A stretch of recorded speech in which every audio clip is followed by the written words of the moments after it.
Hare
Hey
लोचनी रूप पाहता लोचनी रूप पाहता लोचनी रूप पाहता रूप पाहता लोचनी रूप पाहता लोचनी रूप पाहता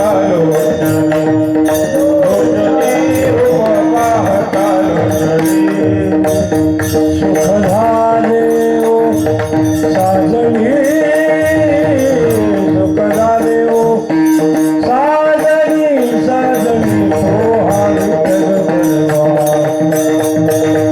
तो हा विठ्ठल बलवा सुख झाले ओ साजणी सुख झाले ओ साजणी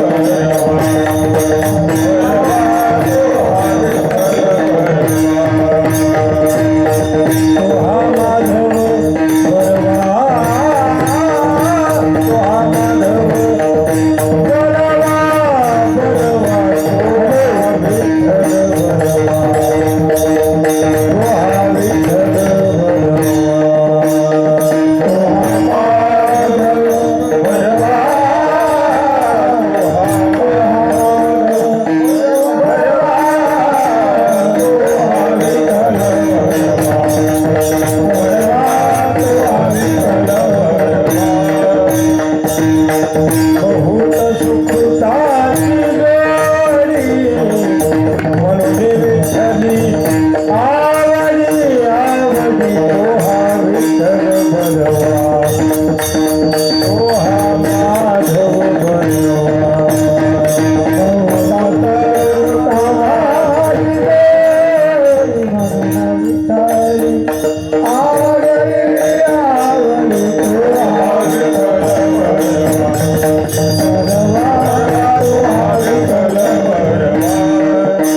सर्व सुखाचे आदर बापल खुमा देवीवर बापल खुमा देवीवर बापल खुमा देवीवर सुखाले आदर बापल खुमा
मॉनिटर मध्ये दे आवाज माझा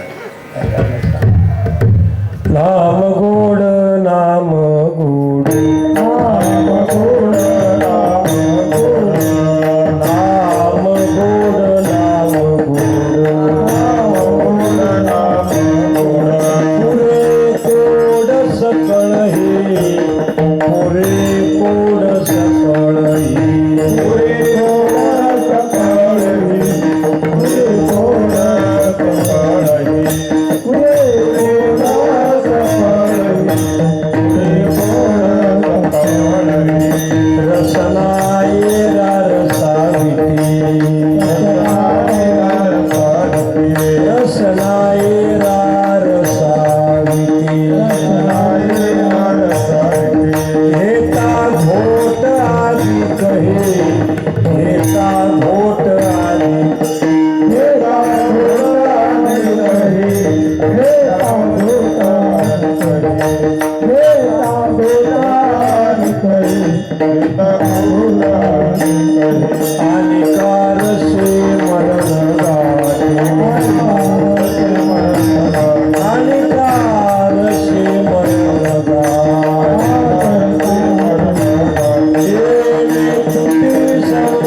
माधव महाराज वशकर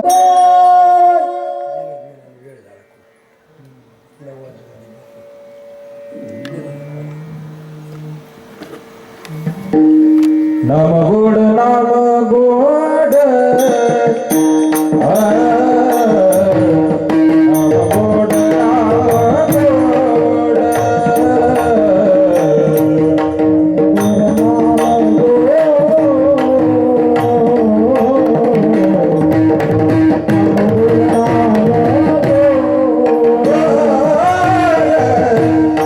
नाम गोड नाम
नाम गोड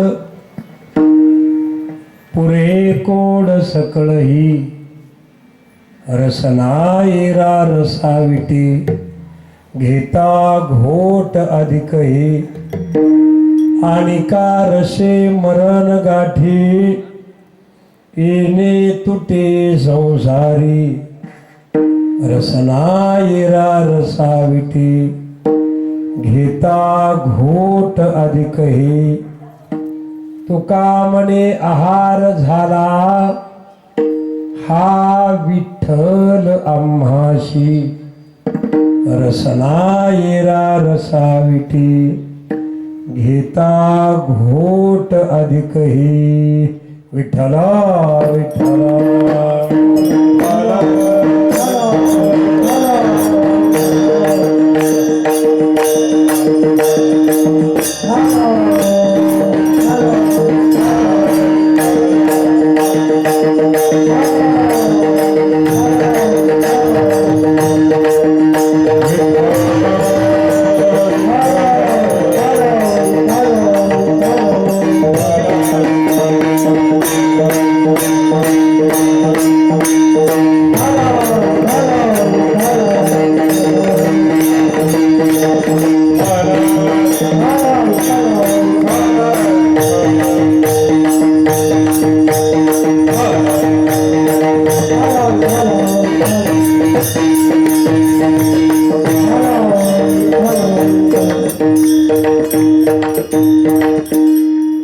समचरण सरोजम सान्द्रनीलांबुदाभं जगन्निहितपानी मंडनं मंडनानां तरुण तुलसीमाला कंदरं कंजनेत्रं सदैवफलहासं विठ्ठलं चिन्तयामि विनायकं गुरुनौमि साखरी नाम विश्रुतं येषां चरण सान्निध्यात् जीवा मुक्ता भवन्ति साखरे वंशविख्यातं ज्ञानदानपरायणं विनायकं गुरुवंदे भवबंधविमुक्ते सोनोबंध तथा कुणी आवडीने मामाशी बोलती नामे शंकर शंकरा सदा समकरा निसंग जे सन्मती पुण्यश्लोकची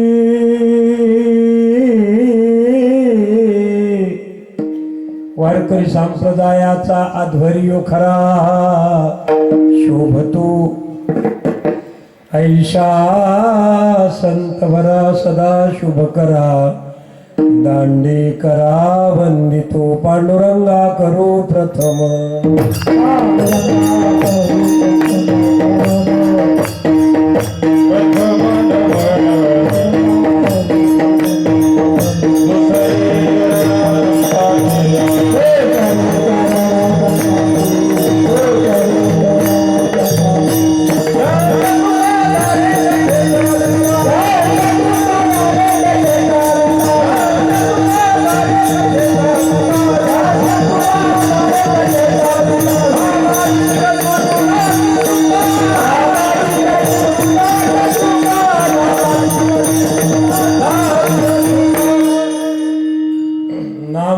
नाम गोड पुरे कोड सकळ ही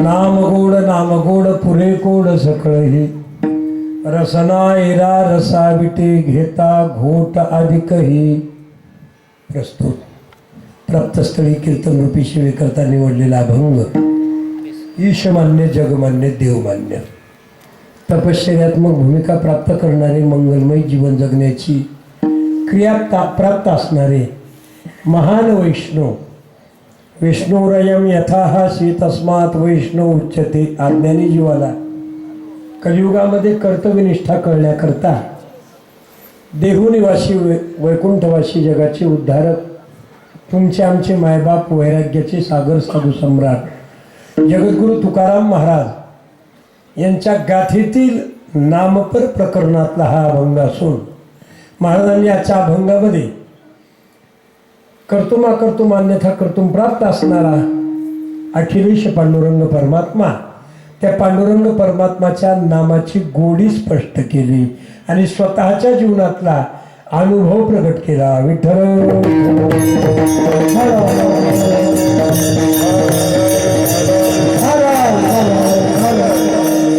वस्तुस्थिती अभंगाच्या सरळ सरळ शब्दशः भावार्थ तुमच्या समोर ठेवतो. वेळेच्या अभंगाच्या पहिल्या कडव्यामध्ये अखिलेश पांडुरंग परमात्मा त्या पांडुरंगाच्या नामाची गोडी स्पष्ट केली.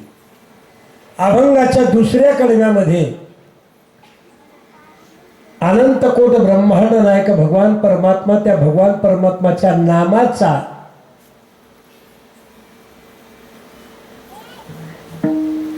विशेष महत्वाची भूमिका आणि प्रापंचिक अवस्थेतल्या विषय रसाच्या महत्वाची भूमिका स्पष्ट केली.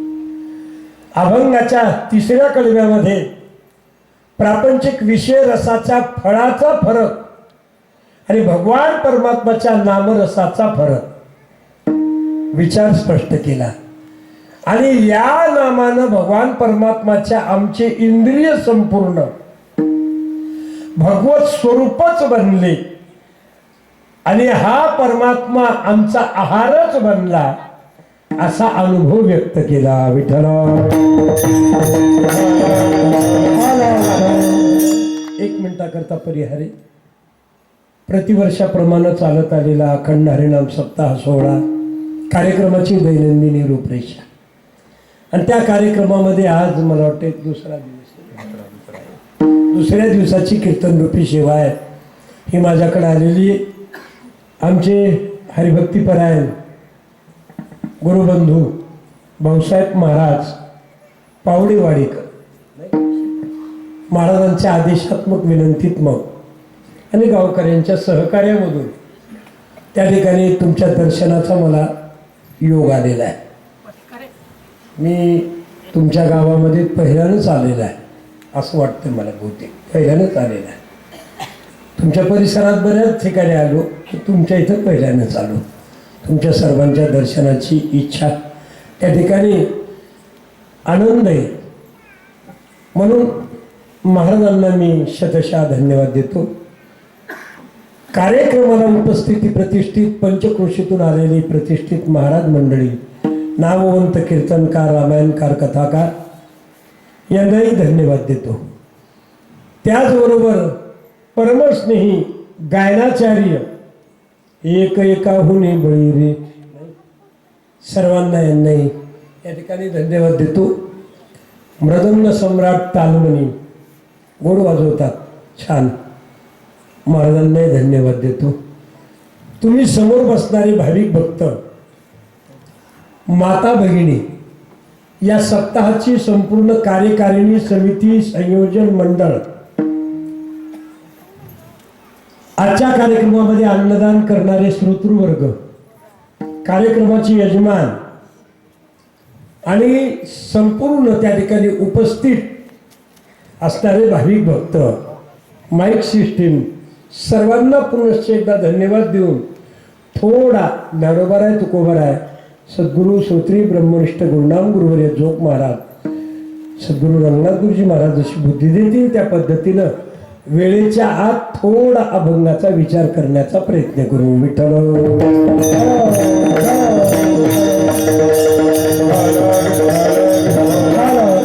नामाच्या परमतत्वाकडे जाण्याकरता तत्वज्ञानानं काही विशेष प्रकारची भूमिका सांगितलेली. कीर्तन थोडं काटेकोरपणानं ऐका. वस्तुस्थिती या कलियुगावर हे बोलू नका रे परत, बोलू नका, शांत. भगवान परमात्माच्या नामाच्या परमोच्च क्षणापर्यंत जाण्याकरता तत्वज्ञानानं काही विशेष प्रकारची भूमिका सांगितलेली आहे आणि विचार सांगितलेला आहे महाराज. अनेक मार्ग सांगितलेले. कारण जीवनामध्ये साध्याच कळालं नाही आम्हाला. साध्याचा जर परिचय नसेल तर साधनाविषयी चर्चा करणं निरर्थक ठरल्या जाते असं शास्त्र सांगतंय, मी नाही सांगत. काय हो, साध्याचीच प्राप्ती नाही आम्हाला, साध्याचा परिचयच नाही आम्हाला. आणि साधनाविषयी मात्र बडबड चालू आहे, नुसती चर्चा चालू आहे, निरर्थक ठरती, लक्षात घ्या. कारण आचार्यांनी वर्णन केलेले, भगवत्पाद पूज्यपाद आद्यगुरु शंकराचार्यांनी वर्णन केलेले, कोहम कदविदम जातम कोवे कर्तस्य विद्यते, कदविदम जातम कोहम कोवे कर्तस्य विद्यते. जीवनामध्ये 4 गोष्टी कळणं गरजेचे आहेत. ऐका, 4 गोष्टी कळणं फार महत्वाचे आहे. नंबर 1, मी कोण आहे. 1, मी सध्या कुठं आहे. 2, मला कुठं जायचं. 3, आणि मला कसं जायचं. 4. अजून सोपं करतो, ऐका. हो, मी कोण आहे हे कळाल्यानंतर मी सध्या कुठं आहे हे कळत असतं. मी कुठं आहे हे कळाल्यानंतर मला कुठं जायचं हे कळतं, आणि मला कुठं जायचं हे कळाल्यानंतर मला कसं जायचं हे कळतं. विठ्ठला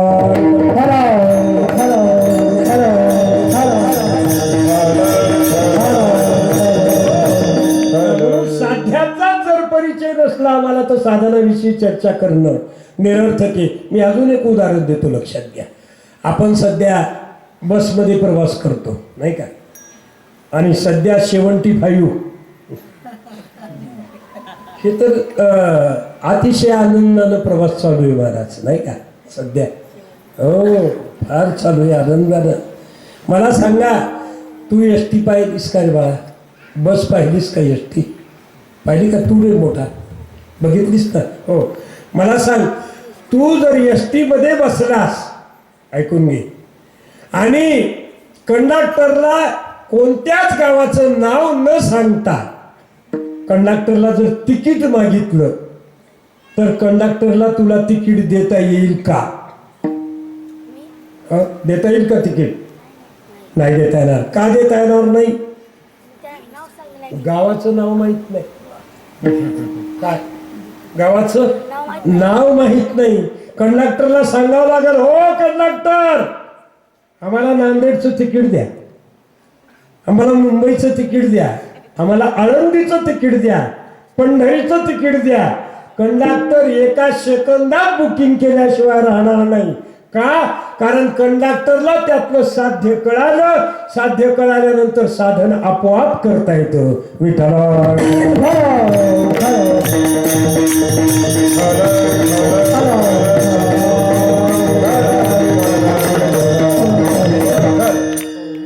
अनेक साधनं सांगितले तत्वज्ञानानं, लक्षात घ्या, आणि शास्त्राने वर्णन केलेले. एक प्रमाण फार गोड आहे नाही का? थोडा या मृदंगाच्या शाईचा आवाज द्या मला, थोडा असा मोठा रिदम कमी करा, असा बस बा. नाना साधनांच्या केला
वर्णन केलेले महाराज. अनेक साधनं सांगितले शास्त्रामध्ये.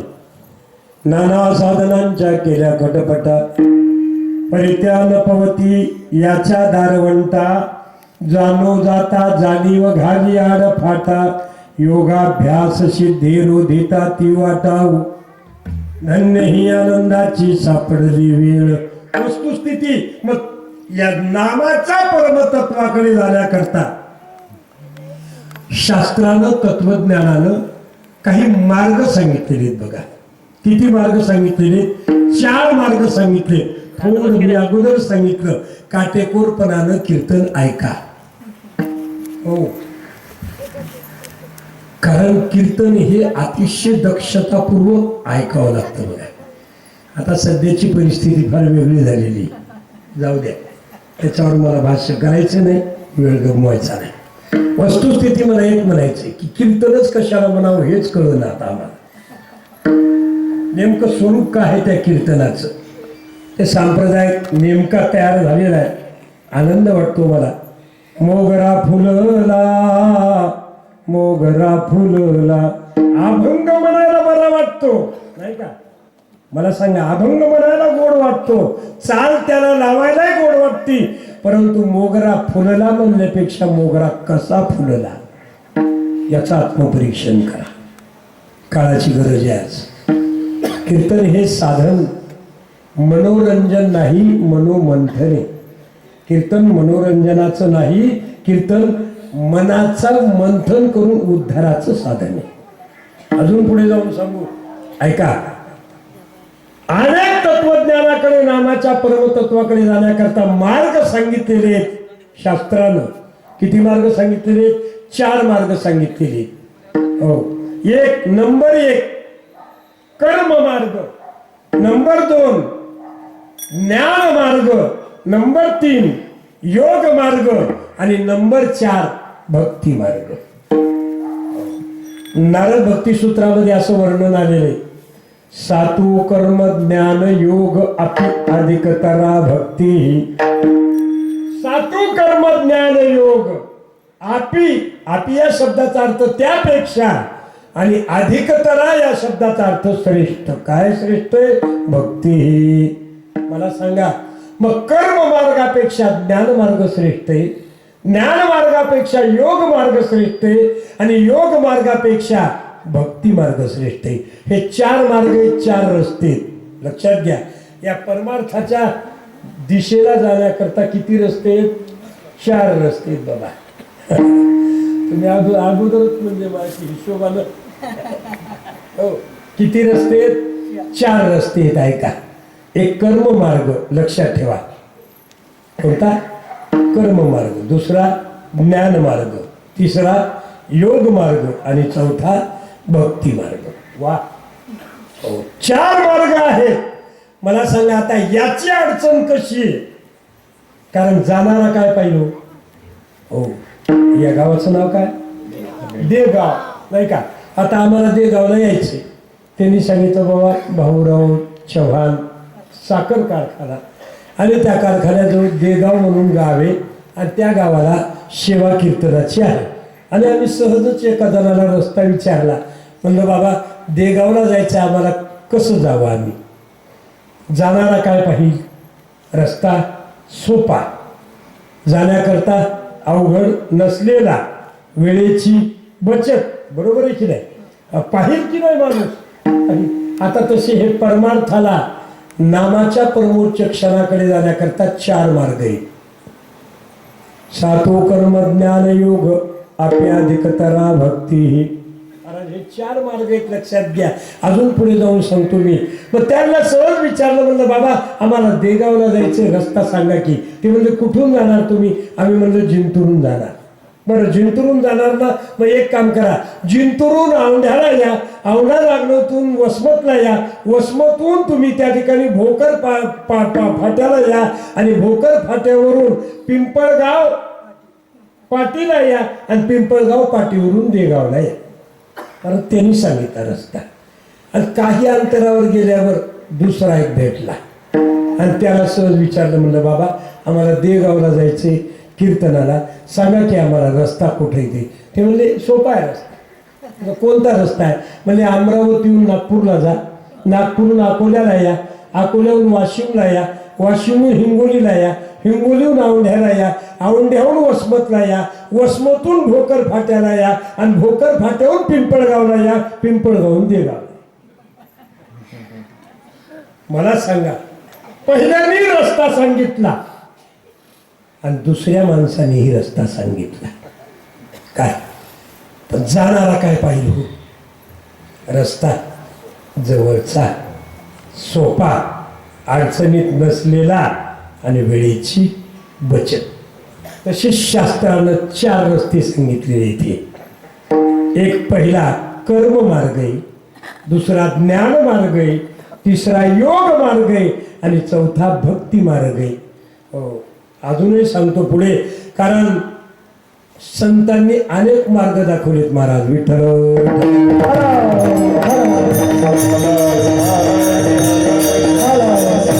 मार्ग दावणी गेले, मार्ग दावणी गेले, मार्ग दावणी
दयानिधी संतते तेनेची पंथे चालू जाता नपडे गुंता कोटे काही.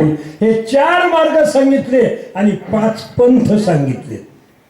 ऐका कोणते पंथ आहेत? एक कुपंथ, दुसरा विपंथ, तिसरा सूक्ष्म पंथ, चौथा क्लिष्ट पंथ आणि 5वा सुपंथ.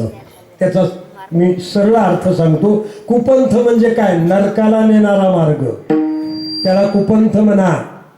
हो, विपंथ प्रपंचातून अधोगतीला नेणारा मार्ग, त्याला विपंथ म्हणा. सूक्ष्म पंथ कर्म मार्गाकडे नेणारा मार्ग, त्याला सूक्ष्म पंथ म्हणा.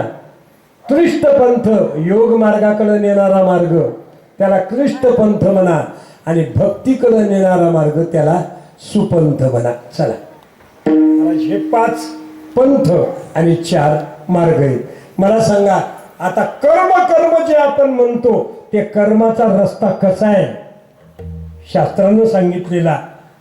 तुम्हाला 2 मिनिटात त्याचं दिग्दर्शन दाखवतो, कारण मला माझ्या अभंगाची पार्श्वभूमिका दाखवायची तुम्हाला, म्हणून मी विषय मांडला.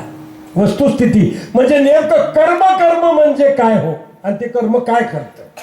ऐका, नेमकं काय करतं? मनुष्य जन्म मिळाला की कर्म हे करावंच लागतं, करावंच लागतं. आमचे गुरुवर्य विठ्ठल बाबा म्हणायचे महाराज, पाठातून आम्हाला म्हणायचे, बुवा नाही का, मडकं म्हणलं की माती म्हणायची गरज आहे का पुन्हा? होय, मडकं म्हणलं की माती म्हणायची गरज आहे का? नाही. अग्नी म्हणलं की उष्णता म्हणायची आवश्यकता आहे का? नाही. पाणी म्हणलं की ओलेपणा म्हणायची नाही. कपडा म्हणलं की धागा आलाच, तसा मनुष्य जन्म म्हणलं की कर्म आलंच. आणि हे कर्म करावंच लागतं महाराज. एक जणांनी सांगितलं मला, म्हणजे महाराज आम्ही काहीच करीत नाही, काहीच करीत नाहीत, हे सुद्धा कर्मच. काहीच न करणं काय कर्मच महाराज हे. आणि मग ते कर्म नेमकं काय करतं त्याचा रस्ता थोडा दाखवतो. ऐका, कर्माच्या ठिकाणी अतिशय सूक्ष्मता आहे. कर्माच्या ठिकाणी कर्माला उणेपणा चालत नाही महाराज. हो, कर्म धर्म नवती चांग उणे अंगी पतन. वस्तुस्थिती कर्माच्या ठिकाणी ज्ञानोबारायनं तर 18व्या अध्यायात फार गोड वर्णन केलेले आहे का. तैसा कर्तृत्वाचा मधुत आणि कर्मफळाचा स्वाद या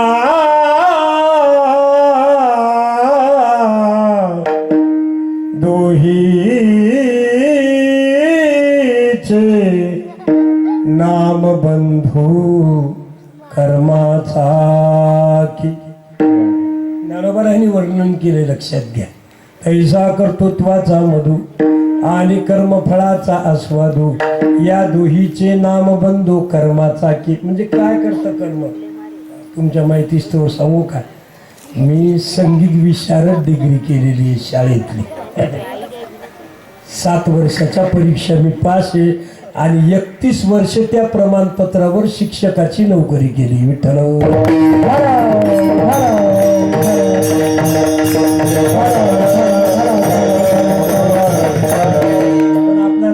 आम्ही खेळी मिळी गदारोळी आनंदी आनंद हो.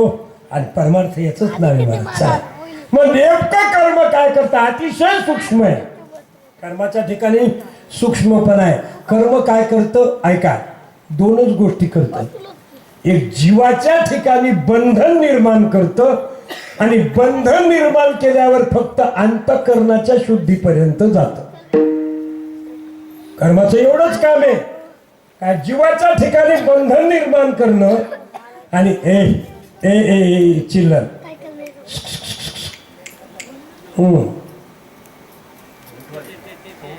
काय, जीवाच्या ठिकाणी बंधन निर्माण करणं आणि बंधन निर्माण केल्यानंतर अंतःकरणाच्या शुद्धीपर्यंत जाणं, भगवत प्राप्ती नाही. कर्माचं काम आहे. हो, बंधन निर्माण करतं आणि अंतःकरणाच्या शुद्धीपर्यंत जातं, बाकी काहीच करता येणार नाही. अतिशय सूक्ष्म आहे कर्म. अजून सांगतो, आपण दररोज पूजा करतो देवाची, करतो ना देवाची पूजा. मग देवाची पूजा करत असताना कर्माचा विषय सांगतो थोडा. आपण आचमन करतो नाही का. आचमन करत असताना त्या फुलपात्रातलं पाणी तळहातावर किती प्रमाणामध्ये घ्यावं हे सुद्धा कर्मशास्त्राचा विचार आहे. किती घ्यायला पाहिजे? तहान भागल एवढी पसाभर नाही. किती घ्यायला पाहिजे? उडदाची डाळ भिजल एवढाच घ्यायला पाहिजे. हो, एवढा. तळ हातावरच का घ्यायला पाहिजे? कर्मशास्त्राचा विचार आहे. ऐका, तळ हातावरच का घ्यायला पाहिजे? कारण या तळ हाताच्या बुडाशी म्हणजे मुळाशी काय ब्रह्मतीर्थ आहे. ब्रह्मतीर्थेन काय ब्रह्मतीर्थ. आणि मग आता आचमन करत असताना ही अंगठा आणि ही करंगुली जोडून ठेवायची का वेगळी करायची? वेगळी म्हणजे अशी नाही, काय कशी करायची? मुक्तांगुष्ट कनिष्ठेन. महाराज मोकळी करा, कर्मशास्त्राचा विचार आहे. ऐका पुन्हा, आता हे तळ हात आचमन करत असताना तोंडाजवळ न्यायचा का तोंड तळ हाताजवळ न्यायचं हे सुद्धा कर्मशास्त्राचा विचार आहे. आता एवढं सांगायलो तो डोकं दुखायले कोणाच माझं. लक्षात घ्या, करणं सोपं आहे का? नाही. बरं सोपं सांगतो ऐका. महाभारत सर्वांनी पाहिलं प्रसार माध्यमामध्ये नाही का. मला सांगा की धर्मराजाला नरोवा कुंजरोवा कोण म्हणायला लावलं? देवानच म्हणायला लावलं. कोण? देवानच म्हणायला लावलं. पण त्याचा परिणाम काय झाला? धर्मराजाला सांगितलं होतं काय? अश्वत्थामा मेला. अरे मनुष्य मेला का? अश्व मेला माहित नाही आम्हाला. लक्षात घ्या, फक्त अश्वत्थामा मेला. नरोवा कुंजरोवा कोण म्हणायला लावलं? देवानच म्हणायला लावलं. पण त्याचा परिणाम काय झाला? हो, अंगुष्ठ त्या कर्मासाठी गेला.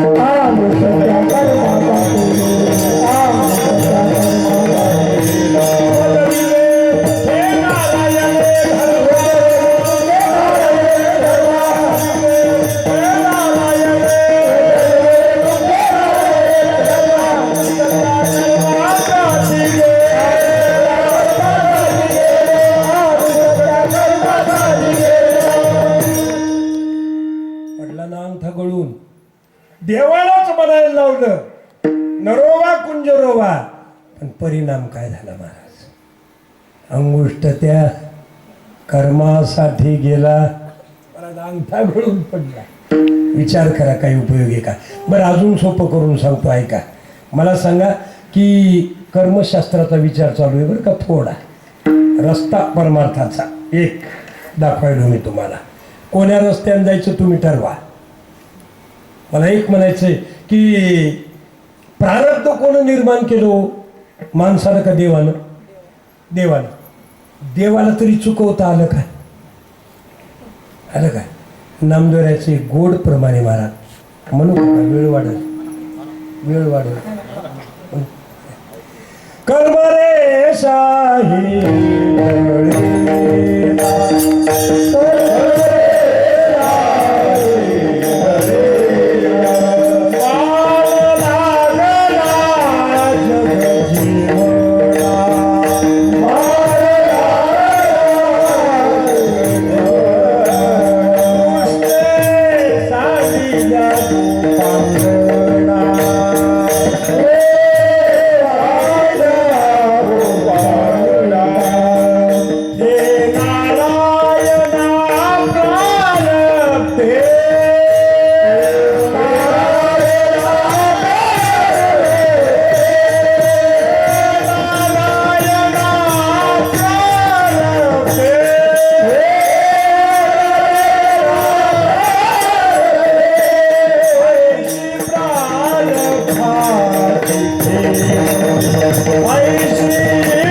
शाही टळेना बाण लागला जगजीवना, कृष्णे सांडिल्या गोपांगना हे नारायणा प्रारब्धे, ऐशी प्रारब्धाची ठेव.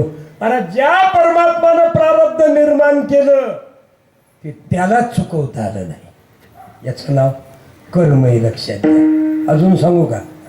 एका जणाची बायको बिमार पडली महाराज, कोरोनात बायको बिमार पडली. ते आमच्यासारखे देवबापाकडे आला आणि देवबापा आम्हाला मंत्र द्या, आमची धर्मपत्नी आजारातून मुक्त होण्याकरता आम्हाला मंत्र द्या. महाराज देवबापानं मंत्र दिला. भार्या रक्षतु भैरवी हे जगदंबेची आराधना केली. या सर्व भूतेषु शक्तिरूपेण संस्थिता नमस्तस्ये नमस्तस्ये नमस्तस्ये नमो नमः. आणि त्या ठिकाणी मंत्र दिला महाराज. कोणता? भार्या रक्षतु भैरवी, हे जगदंबे माझ्या धर्मपत्नीचं रक्षण कर. ज्यानं मंत्र म्हणायला सुरुवात केली.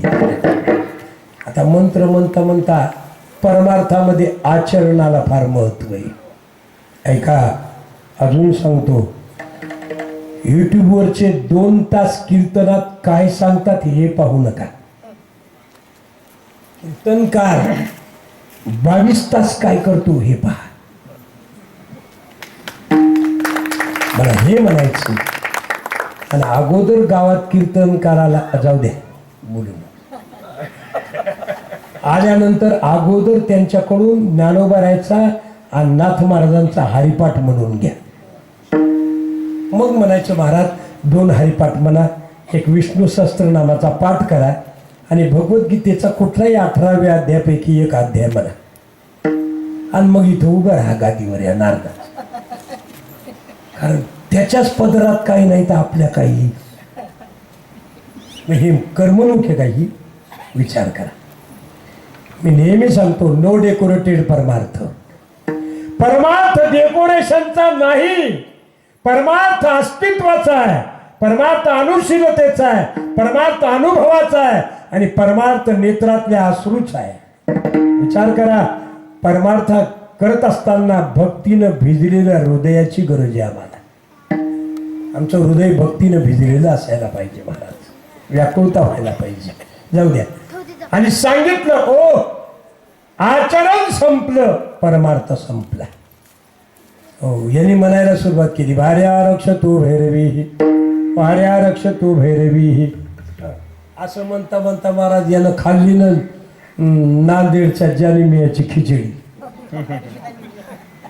हो आता भार्या रक्ष तू भैरवी म्हणायच्या ऐवजी वाणीचं प्रभुत्व बदललं आणि भार्या भक्ष तू भैरवी म्हणला.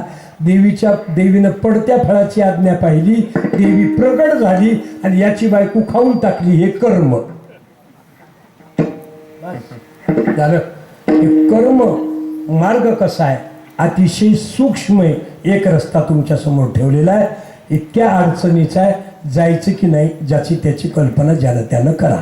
चला दुसरा कोणता मार्ग आहे, थोडं थोडं चिंतन करतो. ज्ञान मार्ग आहे. कोणता मार्ग आहे? ज्ञान मार्ग. महाराज ज्ञान मार्ग अतिशय चांगला आहे. ज्ञान विन मोक्ष नाही हा सिद्धांत. ज्ञानानं मोक्ष निश्चित आहे. ज्ञानविहीन मुक्ती न लभते जन्मशतेन. आचार्य म्हणतात ज्ञानविहीन मुक्ती न लभते जन्मशतेन. परंतु ज्ञानाच्या ठिकाणी वैराग्य लागते महाराज. काय लागते? वैराग्य. मग खरंच सांगा आता आपल्या ठिकाणी वैराग्य आहे का वैतागी? माहित नाही मला, माझं मी सांगत असतो, दुसऱ्याचं काहीच नाही सांगितलं. कारण परमार्थात दुसऱ्याचं धुणं धुवायचं सांगितलंच नाही. स्वहिताचा घोरवा हो कैमी उद्धार